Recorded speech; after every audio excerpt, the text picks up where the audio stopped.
O'zbekistonlik 63 yashar ayolni o'ldirib, strechga o'rab qo'ygan turkiyalik erkak qamaldi.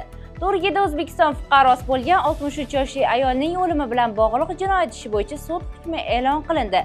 Ayolning o'limida ayblangan 48 yoshli Turkiya fuqarosi umrbod qamoq jazosiga hukm qilindi. Ma'lum qilinishicha, hodisa 2025-yil iyun oyida Turkiyaning Chanoqqala viloyatida sodir bo'lgan. Bir necha kun davomida yaqinlari bilan aloqaga chiqmagan ayolni qidirish ishlari davomida uning jasadi yashash manzilidan topilgan. Shundan so'ng ayolning yaqin tanishi bo'lgan erkak qo'lga olingan. Tergov yakunlariga ko'ra, prokuratura unga qasddan odam o'ldirish ayblovini qo'ygan. Sud jarayonida ayblanuvchi o'ziga qo'yilgan ayblarni rad etib, ayolning o'limga aloqasi yo'qligini va o'lganidan keyin strech bilan o'rab qo'yganini bildirgan. Biroq sud ish materiallari va to'plangan dalillarni o'rganib chiqib, erkakni aybdor deb topdi.